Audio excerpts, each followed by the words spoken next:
So tell me, what are some things that you have since kind of shifted in terms of your personal theology? Okay. So like, I think deconstruction now, a lot of it is just like, I don't want anything to do with being a Christian because blah, blah, blah.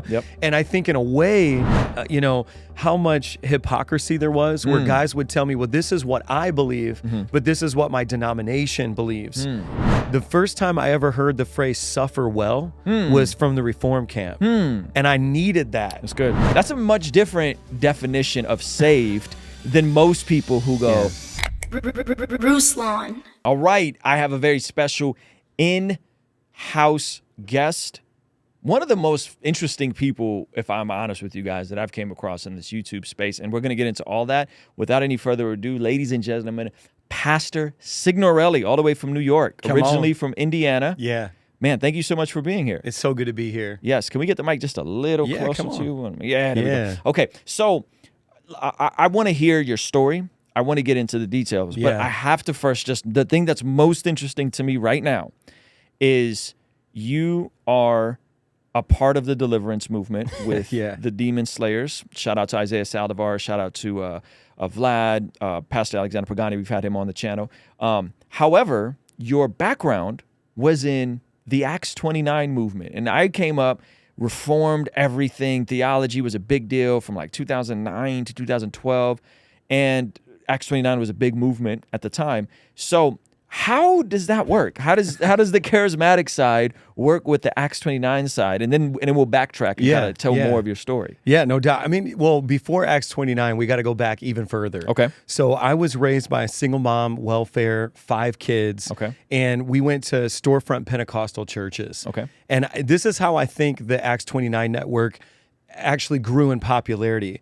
Because you have like children of the 70s and 80s that are raised in charismania, and then they have a choice to make. Do I completely abandon my faith or do I go deeper?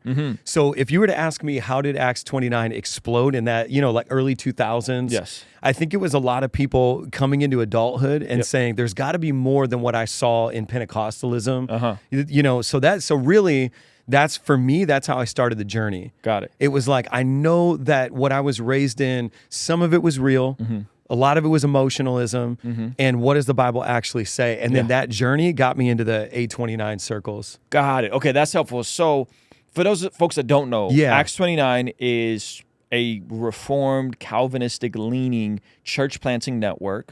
I believe it was started by Mark Driscoll. Or some of his friends. And then Matt Chandler was president up until recently. Right. And so these are guys that, to say the least, aren't Pentecostal. Right. They're Reformed, they're Calvinist, they're in that framing. And yet, but there are some of them that are a bit charismatic. I know Driscoll was charismatic and believed in the gifts and all that kind of stuff. So in terms of your framing, you come from a Pentecostal background. Right. Storefront, and then you end up amongst these Reformed Calvinist folks. Yeah. How did that happen? Well, like I said, you just have to make a choice. Do I abandon my faith altogether because I think that these are just ignorant hillbillies? You know, and that's really, I mean, I'm just keeping it 100. I mean, when you're raised in charismatic Pentecostal environments, I was a first-generation college student on both sides of my family. So I'm listening to people give these incredibly intelligent, articulate discussions and arguments, and I'm thinking, this never happened in church growing up. What else is there? And then before I know it, I'm in the A29 network, which, like you said, Mark Driscoll at one point dropped an 800+ page book of doctrine. I remember. Doctrine and Theology. I read it. And so it was like, you know, and I think that there was a lot of good that came out of it because it was guys like me that actually, you know, this was like pre-YouTube. It's like you couldn't just go in and type in, what's the answer to this question? You had to go on a discovery journey and have discussions. But I think the unintended consequence of the whole Christian liberties conversation within the A29. And again, it was just me and a whole bunch of guys getting completely wasted theology on tap. Because it's like, oh man, look, we're free from the constraints of Pentecostalism. You know, like we're gonna have craft beer and read an 800-page book. You know, and so I got sucked into that scene. Okay, and it's like my wife didn't know, should I be happy or sad that he's going to Bible study, because he's definitely coming home trashed. Whoa! So it was So it wasn't like you guys were enjoying the liberty of alcohol. You guys were abusing the liberty of alcohol.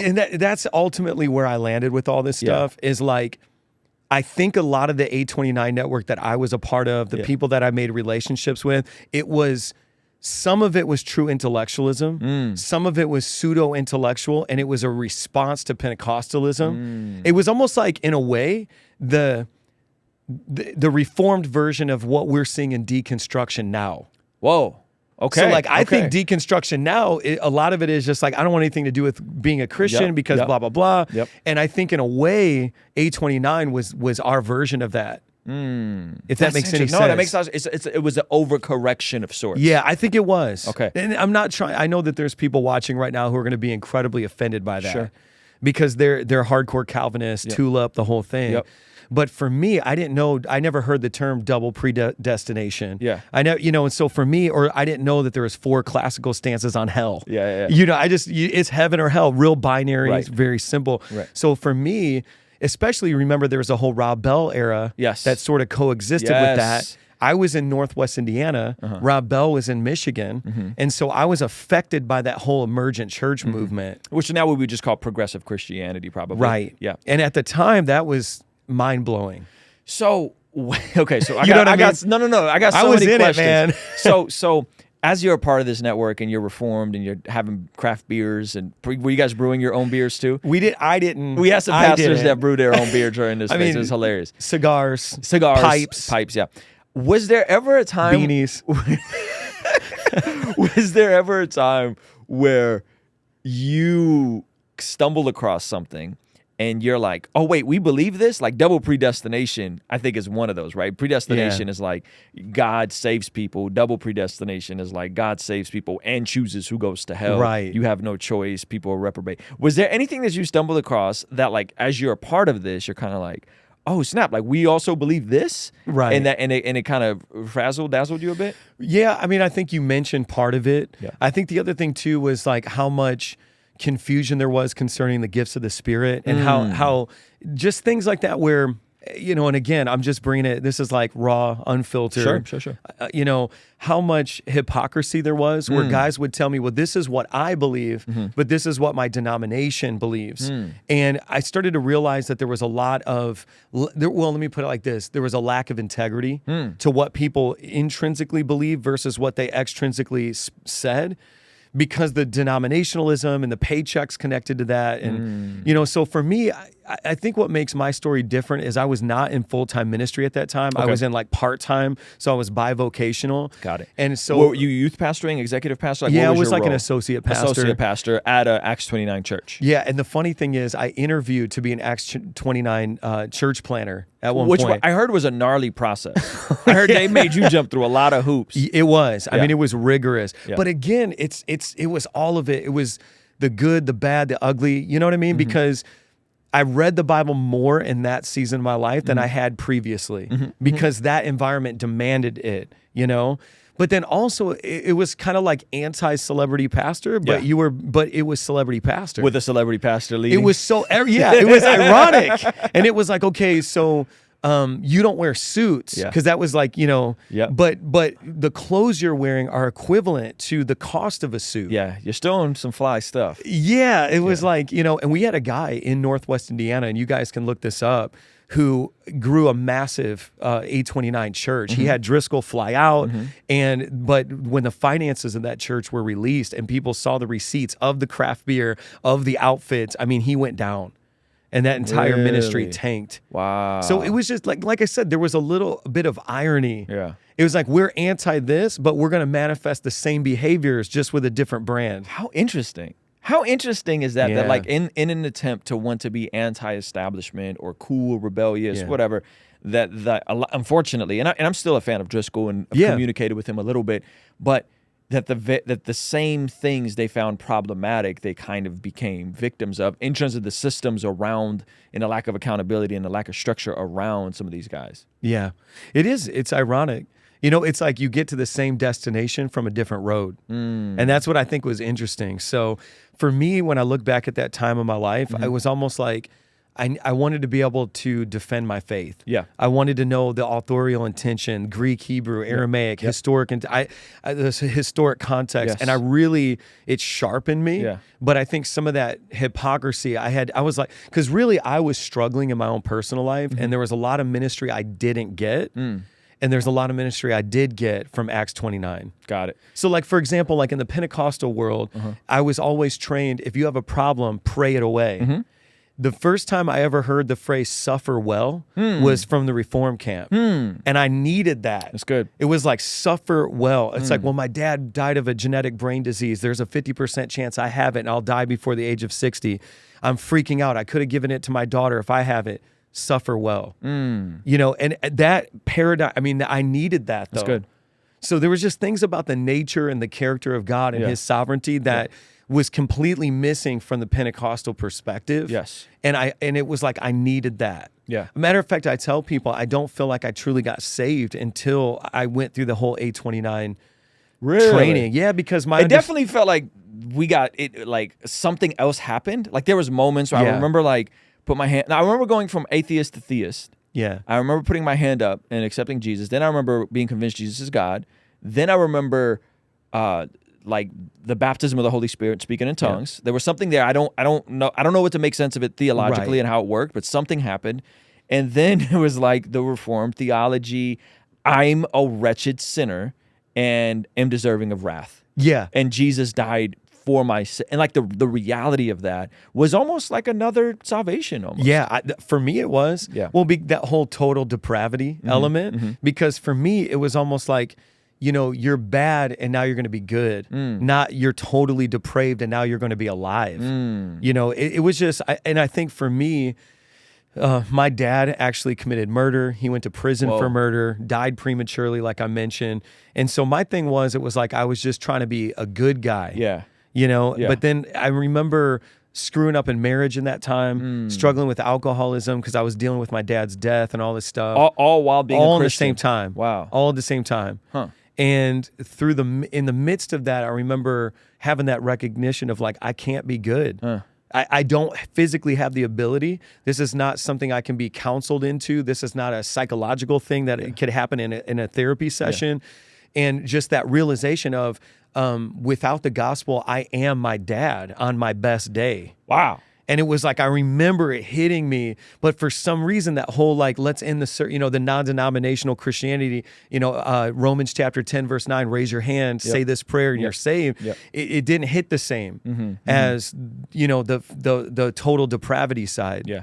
I mean, to me, that when you just said that, it made me think about even the concept of what does it mean to be saved in our modern evangelical non-denominational context, because it means very different things, right? What we're talking about is the understanding and the reality of being a wretched sinner, deserving of wrath, and knowing that there's nothing good that I can do to merit the favor of God, and from that, Jesus rescuing me, giving me a new heart, new desire.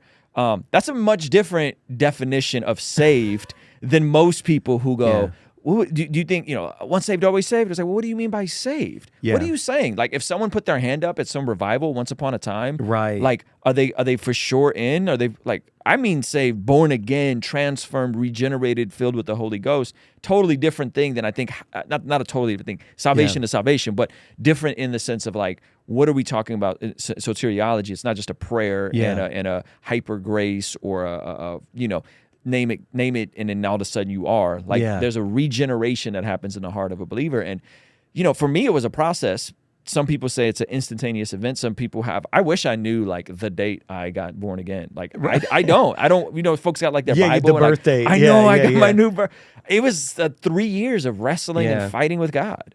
When did the disciples get saved? I always ask people, I look at it, well, eventually this Acts 29 network led me to the Gospel Coalition. Okay. I ended up spending 2 years with Tim Keller in New York City, which if you want to understand the gospel, I think that is his... Tim Keller's amazing. Oh, and so, for me, I spent 2 years just with Keller in the epicenter of like gospel teaching. And that really helped me a lot because just understanding it. At what point did the disciples get saved? And so then the question became not was there a moment where they accepted Christ, but were they headed in the direction of the cross? Yes.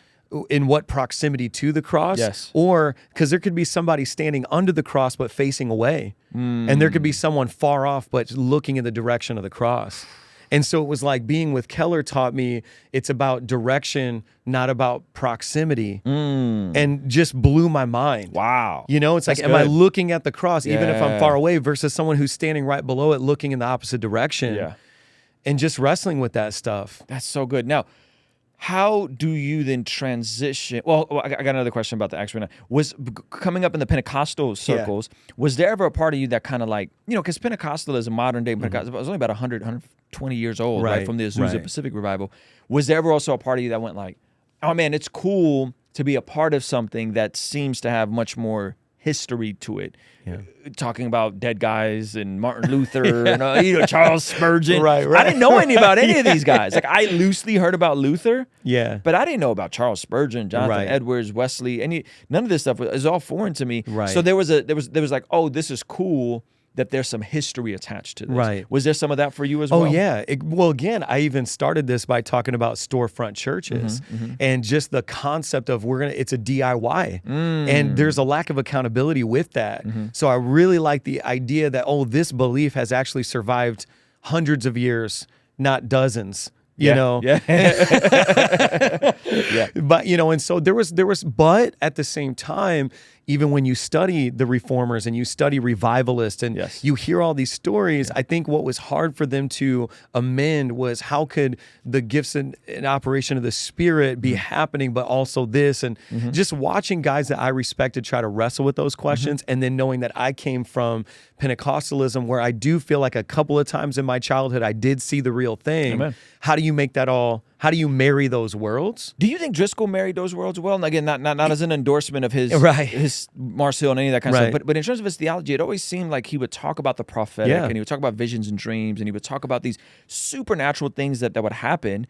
But he still held very close to, the solas and all that. Well, I'll tell you what, in a lot of ways, I probably get in trouble for saying this, but he's an OG demon slayer. If you listen to his preaching on spiritual warfare, it's incredible. And I don't think that anyone in the deliverance community would necessarily disagree with what I've heard him say.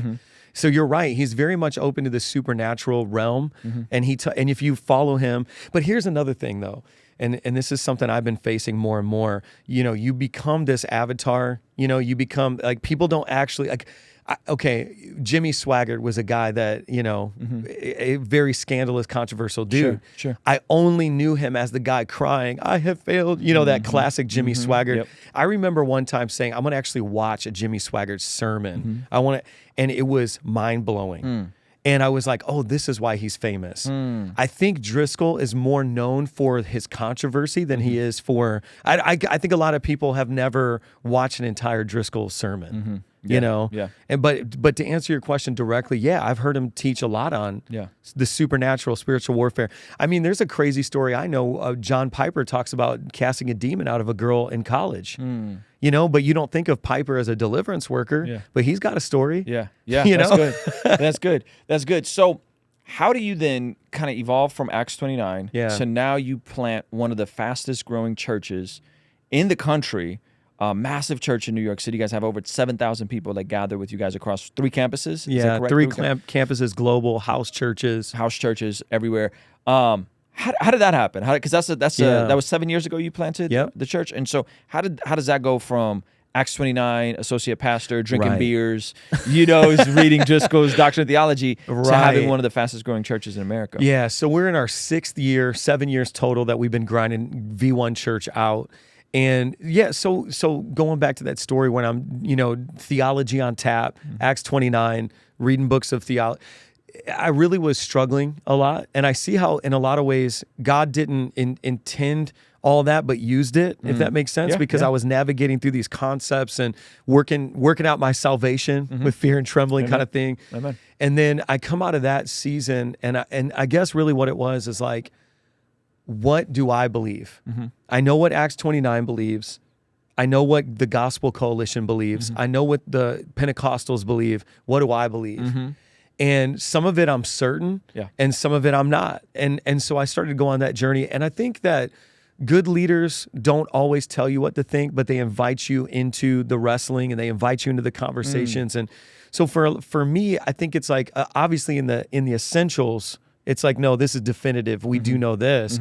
But in a lot of those other issues, it was like, well, let's look at it together, and finding out that people, sometimes they like personality-driven sermons, but all the time they love learning the Bible. And so at the end of the day, I was like, I'm a Bible teacher. Yeah. And if you want to learn the Bible together, I'll actually show you what it says. And so I started going on that journey and meeting people and discipling people. And so when Hurricane Sandy happened, I'm watching the news and it says, New York City got rocked. So I hit up my wife, and we were living in Northwest Indiana.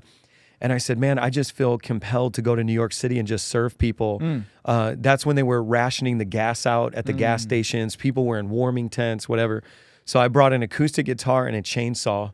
And I was like, I'm going to cut down tree limbs with the chainsaw, and I'm going to lead worship with the acoustic guitar and serve people spiritually and physically. Wow. That was my goal. Wow. So all of a sudden I get to New York City, and as soon as I'm driving in, and I had been there several times before, but something different happened. And are you in ministry at this point? Yes. Are you working a job? Like, I was both. I've always been like a serial entrepreneur. Got you. Like a local church associate pastor, a worship leader. I was just one of those guys, eclectic. Eclectic guy. Yeah. And I call my wife, and I'm like, Julie, I feel like we're going to live here. I feel like we're going to launch a church here. I feel like, whatever. She's like, what? But if you know my wife, she's down, from Indiana too. From Indiana though. Yeah. I was like, yeah. But Julie is like Mother Teresa, like hot millennial Mother Teresa. So, cause like she just loves people. And so anyways, I'm like, Julie, I think, and she's like, all right, well, let's see, kind of like my husband's on another adventure. But I got to New York City and I just saw the pain in people. And I was leading worship in these warming tents. People were weeping. I'm praying with them. I'm clearing all the debris with the chainsaw or whatever. And I just fell in love with the city. And that's how it started. So I basically went back home after that trip, and then just basically kept coming back to New York City once a month with my wife, playing gigs in secular venues. I would lead worship sets in secular venues in Manhattan. That's dope. And all this stuff, and just kind of cracking it open. Yeah. But I really didn't have a vision of like a big church. I'm a big like old school Keith Green, like Jesus people, late 70s kind of fan. Yeah. And so I had this vision of like a disciple making church. So I was like, I want to go to New York City and make real disciples that make disciples. But what I didn't factor is when we finally sold our house, cashed out our retirement, and went all in on New York City, 18 people turned into 100, turned into 200, turned into 300 because it was disciples making disciples. Wow. And I didn't even think about multiplication. Yeah. So just to bring it all full circle, when I go back to like the Pentecostal days, the Reform days, the A29 days, the Gospel Coalition days, being with Tim Keller, you put that all in a cauldron, and that's really what our church is. It's like the goal is, could it be 100% word and 100% spirit? What does that look like? And then can we live in that tension? Because we've got people in our church, like, let me give you a classic example. We have people in our church that are old school charismatics that believe in tithing. And we've got other people that are like, that's ridiculous. We're in the new covenant. We don't give under compulsion. And they're both sitting next to each other, giving during the giving portion. And I was telling some of our team, I'm like, you have no idea how rare that is. Yeah. Because everything in the kingdom is so binary. Yes. And it's just, and I almost think the kingdom is a lot like a 90s era mall. Yeah. Where it's like you have Abercrombie and everybody goes in there, and then you have Hot Topic, everybody goes in there. It's like, pick your genre. Yeah, that's good. But we're all buying clothes. Yes. But and so I think for me, it's like we're like, in a lot of ways, I try to, like, for example, I got a dude who's like, I don't believe in tithing. I'm new covenant, and he says it like that. He's like, but I do believe that when you look at Acts 2:44 and beyond, they're meeting all their needs amongst each other that had to exceed 10%. Yep. So I'm going to exceed 10%. Yep. And then the guy next to him, who's like Bible Belt, Texan, is like, I actually agree with you, but I believe in the tithe, but I go above and beyond it. Yeah. Yeah. So we just have found the way it's to, the same thing. Yeah. From actual functionality, it's the same thing, but it's the approach on how they're doing it. You're both given 20% from a different theological perspective. And I think a lot of what we do is semantics. Yes. Yeah. I think that the tithing thing is interesting because, and I've gone back and forth on it. We give above 10%. We have for a very long time, but I think about the person that's on a fixed income. I think about the person that's on disability. I think about the person that literally has just enough. They're not squandering money, right? Yeah. And I think it's dangerous to put that person under compulsion and be like, if you don't tithe, yeah, your house is cursed, Malachi, right? I think that's when I go, whoa, you know. But I think as a general principle, it's great, you know. I think it's and I would agree that most people should probably give away above 10% from a stewardship standpoint. But I think when you're talking about single mothers, when you're talking about folks on disability, folks on fixed incomes, I think it can get really tricky when you start like demanding the and let's be honest, like the average Christian doesn't even give 5%, right? You know, so it's like maybe we got to rethink how we're communicating these things. Well, you know? and is the church demonstrating like Church of Acts model where they're actually meeting those people's needs and contributing? You know, a couple of weeks ago, I just asked the audience at our Indiana campus, if you're a single mom or a single dad, because single dads get missed out on all the time, would you be willing to come up front? And it was during the offering portion. And I said, you know what, guys, I'm just going to assume that all of you in this church are generous. I'm going to assume that you're on reoccurring giving or whatever you're doing to steward your finances. But I want to ask that you'd be willing to give to all of them right now. And I mean, people were coming up, just giving hundreds to these single moms and single dads. They were doubled over crying. And I was like, to me, this is what revival looks like. Yeah. But what happens is sometimes we can live so much in the argument that we miss, like, what is the ultimate outcome of this discussion? If the outcome of the discussion is we're mad at each other, let's let the outcome of the discussion about this theological stance be single moms and dads let's make it rain on them. Come on. So I think it's kind of like that's the V1 perspective on stuff. It's like, hey, you could be double predestination, but let's go evangelize like we believe everybody's going to be saved, even if you think someone. So I'm a lot more about reverse engineering the outcome. And I'm like, I can cut it up with the best of you. You know, I argue with Tim Keller. He destroyed me. You know, what was this? When I was in his incubator. Yeah. You know, and we did like a women. We did like women in ministry. Women in ministry, and I mean, he ate me alive. I mean, he's a genius though, so it's an unfair advantage. Biologically, his IQ is probably like 200. But I can hold my own. I know what the Bible says about it, and I know the different classical. Yeah. You can move the chess pieces. Did he change your mind? No, but I'll tell you what did happen, and I've alluded to this a lot in the Demon Slayers podcast. So there was about 35 or 40 men in this room. And, you know, Keller has this like aura on him. And so people don't challenge him, but I'm kind of punk rock. Like I've always had that punk rock ethos. Where it's like, well, we're in here to learn, like school me, you know, because I do support. I have a weird stance. I support female preachers and pastors, but I also am hardcore like patriarchal hierarchy. Yeah. You know, so it's like for example, my wife is not the co-lead pastor of our church, but I serve her so well, and she is so honored, and she carries influence and authority in our house that she doesn't feel the need for that title. Yeah. So or would you say that where you and Keller differ would be, like I believe women can be in ministry, with the caveat that they can't be church planters, church elders. Yeah, correct. You know? We believe the same. Okay, because there's that egalitarian complementarianism, and I kind of brought in that nuanced. Like I believe in hierarchy, but Tim doesn't believe in women preaching at all. Well, here's the thing: he had taken more of a traditional stance on it. And what was funny, but this is what I'm saying. This is okay. Look, like I'm giving you like this is some good content. We cannot use the word. We can't use the word nuance. Yeah. Well, okay. So listen. I'm just joking. No, because I feel like I could get in trouble for this podcast, but I want to give that as a gift to you and your audience. Yeah, I appreciate it. Because I've been in the ivory tower. I've been in the inner sanctum. I've been in the upper echelon. Yeah. And they would have women come in. Over lunch hour while the men were seated eating, and then they would present and they would have a discussion with us. And what I called Tim Keller out about was that's teaching. Come on, bro. It is. But again, but no, we're all seated and it's a woman coming in and we're having a discussion while we're eating. And that's what I'm like, no, let's just be honest. Like, let's call it what it is. She's a female teacher. Yeah, or just say like, I don't feel they should teach in a Sunday morning pulpit context. That's a bit different than I don't think they can exercise a teaching gift. Right. But then sometimes it's like you don't want to say that phrase because now you've got it in the archives. So I was that guy that was kind of like a thorn. You know, and like I would come in and be like, I'm sure they loved you for that. But what I was going to say is like when we talked about women in ministry and all those guys were there was definitely, I'm trying to give a really fair objective, maybe 30% of them that found me individually and said, you know, I actually agree with you. But in my denomination, at my church, in my context, I can't really pursue that. Yeah, that's good. So okay, so tell me, what are some things that you have since kind of shifted in terms of your personal theology, right? Yeah. Because Acts 29, I mean, they had a laundry list of stuff you had to believe. I'm assuming you don't believe all those same things anymore. So what are some like key things that, because I feel like the charismatic is can be complementary with the Acts 29 stuff.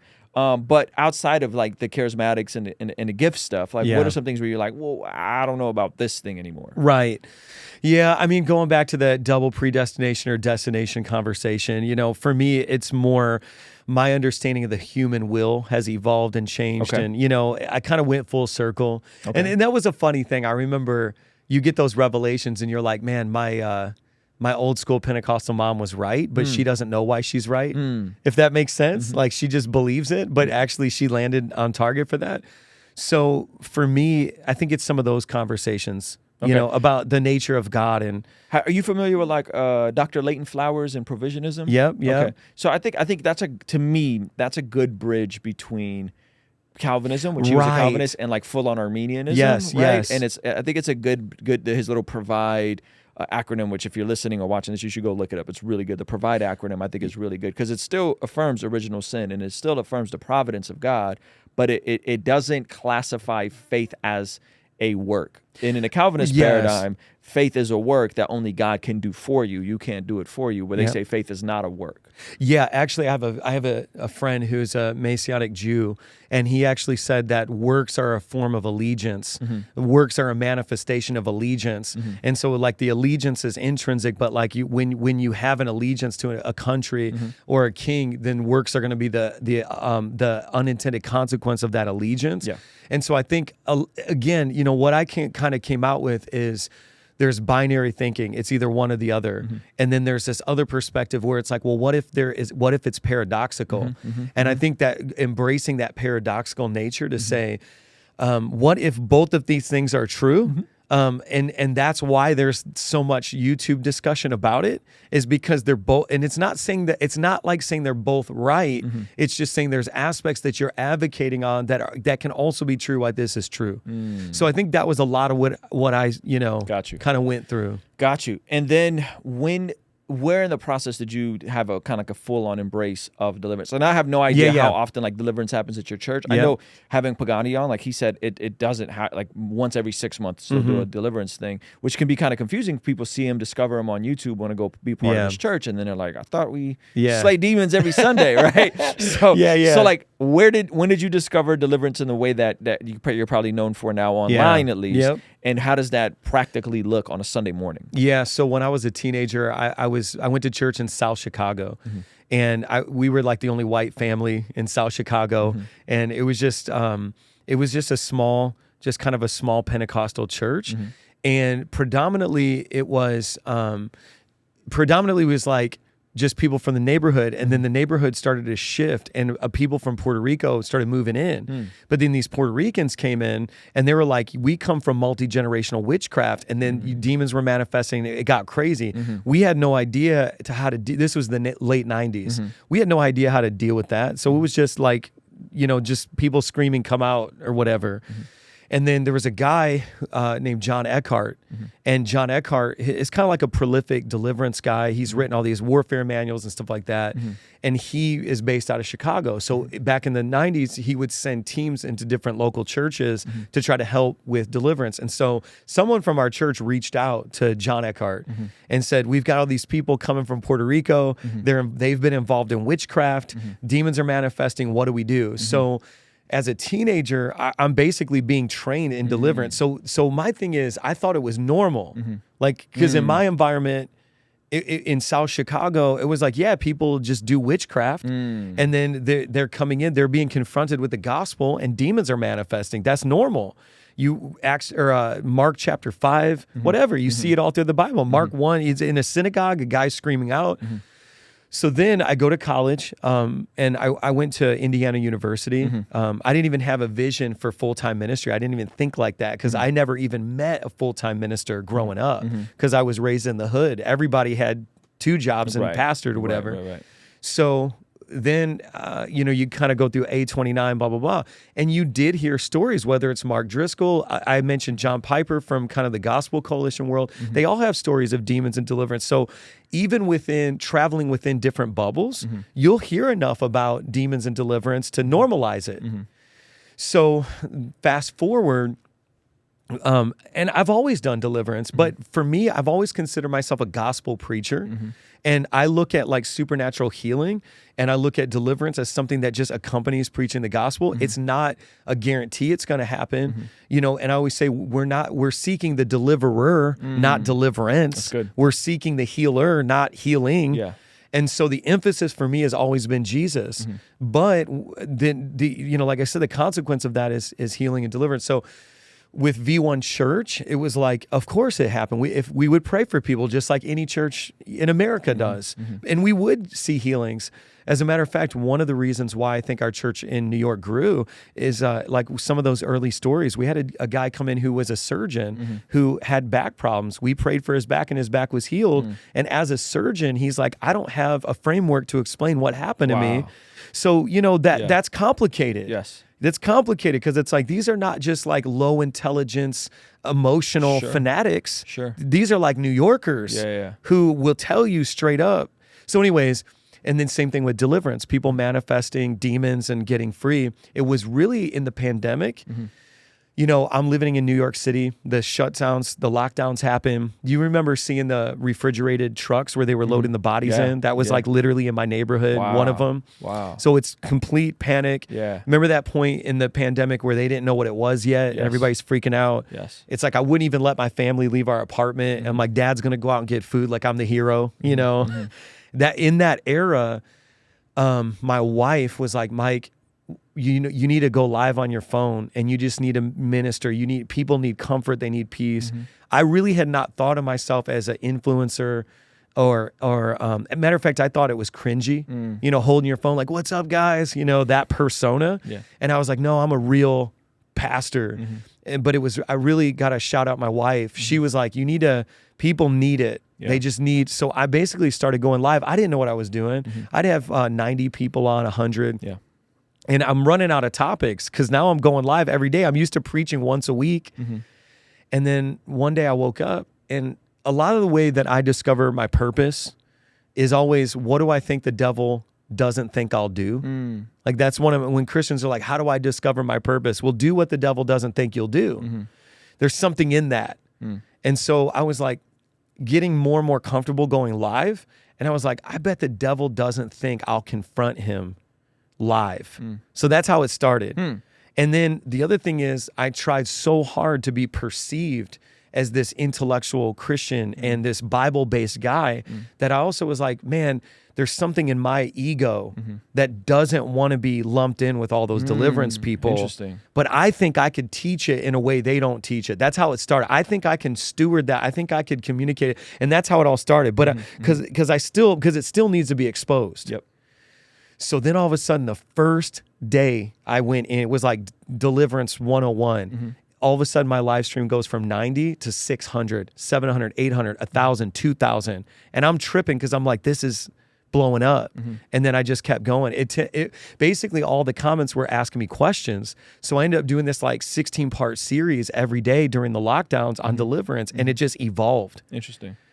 And then I got reached out to by Isaiah, who I really didn't know who he was. Yeah. And he's like, let's stream together. And then it just started popping off. That's cool. That's awesome, man. And so on a Sunday morning, if people show up to your church, what can they expect? Just kind of like a regular worship message? Yeah, that's a great question. And then there's prayer, and sometimes this deliverance happens, sometimes it doesn't. Like, what does that look like? It's one of those things where Like, are there flags? Well, yeah, that's a great question. We got flags in my church. I still don't understand the flags. Yeah. I'm like, why do we got flags? And everyone's like, has like a good answer for me. I just go, all right, cool, man. I guess we do the flags here. I'm like a super practical meets supernatural. Okay. So, for example, I've traveled through Israel. Okay. I've got friends who are Jews. A shofar was meant to be blown in like outdoors in large environments. Bringing that into like your 5,000 square foot church is probably not a good idea. It's just not practical. So for everybody watching, don't bring shofars to V1 Church, you know? And then a lot of times, and I know I just offended some people, but a lot of times too, shofars are like talismans. They become a form of witchcraft because people think there's power in the shofar. Whoa. And I've confronted a lot of people. I'm like, what do you think that thing's doing that's more powerful than the cross, bro? Yeah. So that's how I feel about shofars. Okay, respect. Flags, and I'm going to lump flags in with dancing. Okay. Because I used to, and I still preach a lot in Latin American nations. Sure. And I've seen flags and dancing combined, and it's moved me.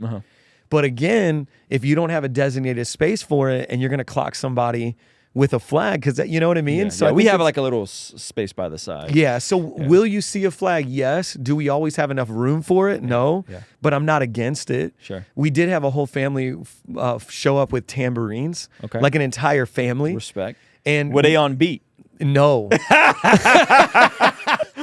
the L. I know. If they were on beat, it would have been a vibe. No, I'm telling you, it was an entire family. Oh my god. But my thing too is like, if we believe we're doing this for an audience of one, it's for the Lord. Yeah. Obviously, we're doing it with excellence. Yes. And then we have a broadcast that, like you mentioned, reaches thousands of people that need our church. Yes. We have people from the Philippines and all these other countries that our church is their church. And if you hear 6 tambourines in the background, you know what I mean? So to me, it's like all of that, balancing that out. So you'll see that. But specifically deliverance, it's like, it's kind of like, okay, emotional contagion. Okay. It's like the Beatles. Okay. Once footage started coming out of girls like passing out, seeing the Beatles, that phenomenon exponentially increased because of emotional contagion. Interesting. And so sometimes what I think you see is like, are people going down when you're praying for them because you have the power of God, or because they saw other people go down when you prayed for them? That's a great question. So those are the things that like Pentecostals don't like me when I start talking like that. Yeah. But then on the flip side, if you're praying for people and you barely touch them and they do go down, and then they've never seen that, which I've had happen, and they get up and they're like, what was that? How did I just fall down? It's very difficult for me to dismiss that as a concept. Can it happen? I'm like, yeah, because I've had people get up. Here's the other thing about demons. I was praying for a guy who was addicted to heroin. I wasn't even confronting the demonic. I was literally like, God, help him through this, restore his family, blah, blah, blah. The guy starts sweating profusely. He doubles over. He's like, oh, this demon is manifesting. He gets full deliverance. Sweat's dripping off this guy's face. And he was like, what was that? This is my first time ever being in church. What was that? So for me, it's like, is it all fake? Is it all real? Yeah. I guess the real question is what's fake and what's real, because some of it is real and a lot of it's fake. So in V1 world, because you see a lot of deliverance, you desire a lot of deliverance. So I have to disciple people, and I try to do that in such a way that would be honorable before God. But we do get an insane amount of people who specifically attend one of our physical campuses wanting deliverance. But I think our willingness to tell people that actually you don't need deliverance is partly why God's entrusted me with whatever this thing is. Because we will tell people you don't need a deliverance. And I think when... that was going to be my next question. Was like, where is the line drawn between... Dr. Michael Brown said something, and I'm sure you've heard it. You can't crucify a demon. You can't cast out the flesh. Yes. And so where's that line drawn between, hey, this is your natural man that you've allowed to become extremely sloppy and undisciplined. Come on. And now you want Pastor Mike over here to deliver the demon of gluttony. You need to just stop eating, buddy. You need to get up and go on a walk. Don't you see all these other New Yorkers walking around here? Go outside, right? Like, where's that line? Or someone that's like just has a mental illness. Yeah. Right? Like, I know Alexander Pagani, we had him on, and he said he changed his mind on bipolar, where he, you could take brains and look at the brain scans and find out that, like, no, someone with schizophrenia or bipolar, I'm not talking multi-personality disorder where they're talking in different voices. I'm talking schizophrenia, bipolar, their brain is going to look different in the scan. Right. That might be a thorn in their flesh, as Paul describes, right? That may not be something that's latched on to their flesh that's demonic. So how do you decipher that? Because that's like, when do you say, hey, you need to go back to your therapist and talk to them and do what they say, versus like, okay, no, there's something here that you potentially open the doors to, and we're gonna pray this out with you. Yeah, one of my favorite stories is I did like a 41 location revival tour this summer. And one of our team members is praying for this woman. She's physically rolling across the front of the church. I mean, physically rolling.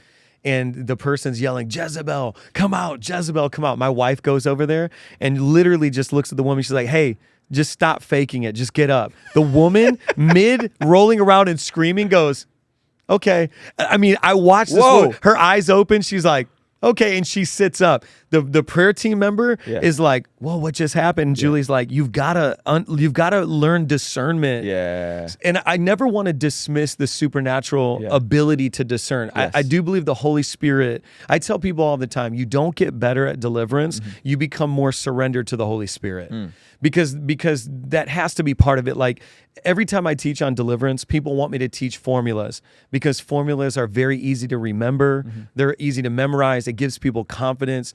But I'm not as formulaic about deliverance, because there was something in my wife that was watching all that happen and was like, this is fake. So you know what I mean? Yeah, because it's that tension of, like, I think people can naturally have a desire for some degree of cosplay or some degree of like, we're gonna do this thing. Yeah, and it is therapeutic. But then you go, wait a minute, like, well, let's not play with God. That's what yes, because I think I was even thinking about this when you study some of the fringe Eastern religions that jumped off. Even right now, it's like when you look at the Reiki healing sessions and these things, and that whole Tears for Fears, shout, let it all out. That whole, like, I do think that sometimes deliverance for people can become that phenomenon of, in my normal life, I can't act this way. And there's something so liberating about this, about the psychology of, I can scream, I can act out, and you've got, like you said, and I love that phrase, don't play God. Like, don't mess with this stuff. Yeah. And so for us, we're always like, is it? And then I guess the other answer to your question is trying to discern, there's demons and then there's the culture they create. So even if someone legitimately needs deliverance, which even, like I said, even other streams of Christianity believe, whether it's Catholicism doing exorcisms, John Piper casting a demon out in college. The other side of it is what strongholds have been built up in your mind. What, like you said, what therapy, what do you, because V1 Church is very into discipleship, it's like, are you creating habitations and nests? Like living in New York City, all the houses are connected. So you're not just sharing a wall on either side. You're essentially sharing that entire block's walls. And so it's very difficult. Even the most cleanly family will still have cockroaches and rats and stuff like that, because you're connected in that way. And so it's like, we've had to learn the discipline of, like, what you think clean is and what you think putting the food away is versus what it really is. In New York City, where there's cockroaches and rats everywhere. Wow. And so I think in the same way, that's a good parallel. Yeah, like if demons are everywhere, like what you think living clean is versus what it really is, you might want to. So let me ask you this about demons. Like, there's a finite number, right? Like, because of course, demons can't reproduce and make more demon babies. Right. Correct. Yeah. So they've been here since whenever the fall. I don't know the timeline. Right. So how many demons are there? Right. Because sometimes and I'm kind of alluding to this idea that, like, everything is a demon.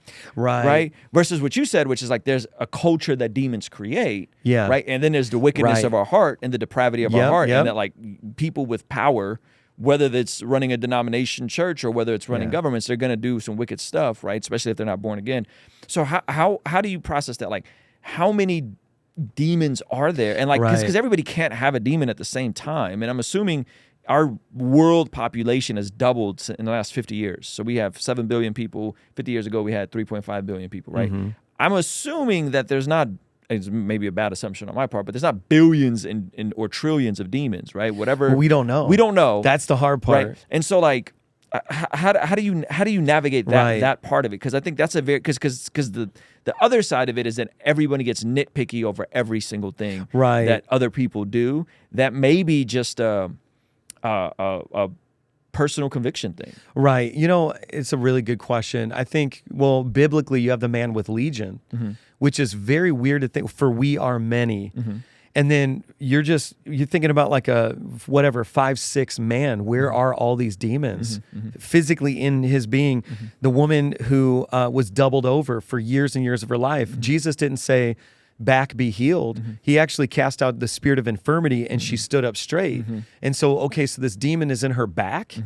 So I think that when you think about somebody being demonized, it's a very you have to understand it from the spiritual perspective. You got one guy who has many demons. They're all cohabitating inside of this one guy. You have a couple of people in Scripture with spirit of infirmity, and so so it's affecting their physical body.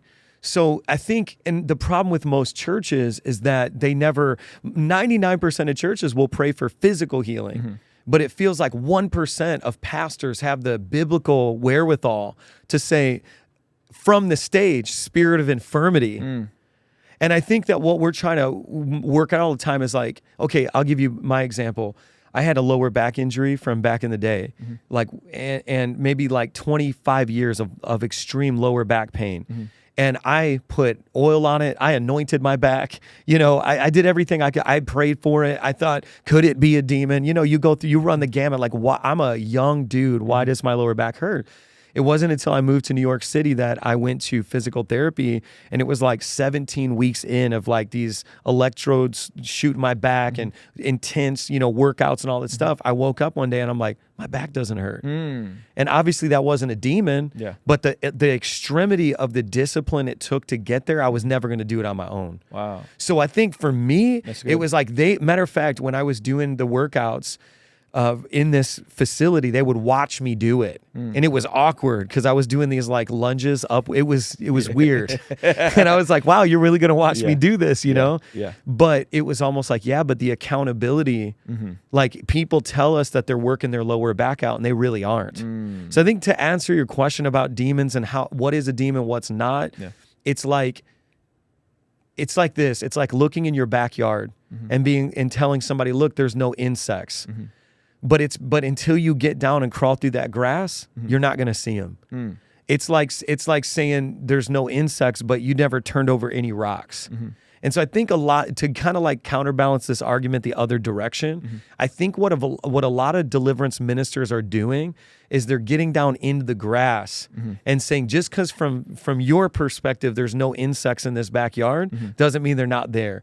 And I'm just the guy that's going to comb through these blades of grass till you see them or turn over these rocks, because there are a lot of them, not none of them. You know what I'm saying? Sure. And so the whole backyard's not insects, but there's a lot more there than you can see. Sure. That's so I think like for me, is every person that gets deliverance through a deliverance ministry getting delivered from a demon? Absolutely not. Yeah. But are there a lot more demons than we realize there are? I think so. You think there's more demons than humans? I think it's quite possible that there are, but there's just no way of quantifying it, you know? Yeah. Yeah, that's interesting because that's an interesting question. Yeah, I guess my heart goes, hey, I want you to go back in that backyard and like pull all the weeds out. Yes. Well, that would be the other side of that. Make sure you kill the gophers, pull all the weeds out, right, and then like figure out what you're going to do with your backyard. Or are you going to put a concrete slab down and build an additional dwelling unit like we do in California, or are you just going to let it go to waste and have weeds everywhere? And then, what do we got to do in terms of getting it out? Just think of the passage. I think it's in Song of Solomon where it talks about the little foxes. Yeah. Those little foxes will eat up and destroy the whole garden. And then simultaneously, Jeremiah 29 encourages the children of Israel in Babylon to plant gardens. Marry, plant gardens, right? Think long-term, think generationally, plan for the prosperity of the city which you've been taking into exile with, right? That hope is, everybody likes I have plans to prosper you, like, but they don't read everything before that. And so I guess that's where my heart goes, like, yes, it's possible. I just want people to be willing to do the work themselves. That's what it is. Because I get nervous when it seems like, and this is a seems statement. I might be wrong on this. It seems like if everything is a demon, that I don't have to take the responsibility of going and cleaning up my own backyard or making my bed or cleaning up my home. Yeah, I wholeheartedly agree. Matter of fact, this whole revival tour I did, like revival is a cuss word in the Reformed community. You know, like if you say that, it's like you can maybe say awakening, but you got to qualify that and, you know, whatever. But so revival is like a cuss word. I really believe in before, during, and after care. And I think that it's got to be holistic. Amen. You know what I mean? And so that was like, I only felt comfortable because I was drawing 700, 800, 900, 1,000 people a night all around the United States, other countries. And it kind of, to me, it was the big fake out was you came for deliverance, but here's the deliverer. You came for a healing, here's the healer. But then also join my text community, join this, because we want to follow up with you and we want to go to the distance. And I think Mary Magdalene is a good template for what you just said. You see a picture of Mary Magdalene, she has 7 demons, we know. So quantifiably, there's 7 demons. And she obviously gets delivered. And then upon the resurrection, she has the angelic encounter and says, now go tell. And so she went the distance. And so for me, it's like, I have no problem ministering to Mary Magdalenes if they also want to become evangelists on the other side of salvation. I have no problem. Like, okay, yeah, we're going to get you free, but it's not about the absence of demons. It's about the presence of your destiny. That's good. It's about the presence of God. Like, what are you doing now? Yes. And so I think what happens is that hyper fixation on deliverance it can become toxic. That's it, man. Mic drop. That's it. That's it. That's it. Tell them where they can find you. Yeah. And your YouTube's thriving. I was just going to say, 100K please, coming up. Please, 100K yes. coming up. Yeah, just subscribe on YouTube. I teach these things at length. Yeah. And when in services, you guys do a couple services on Sunday mornings. Yeah. Brooklyn, Long Island, and Indiana. That's it. And then global online. Yeah. And people can engage. Like, for example, we have a Zoom that's open to pray for people all around the world. We do 7 services, 3 locations. Zooms are open. Yeah. Yeah. There you go. All right, guys. There it is. Thank you so much, Pastor Mike. I appreciate you. That was great.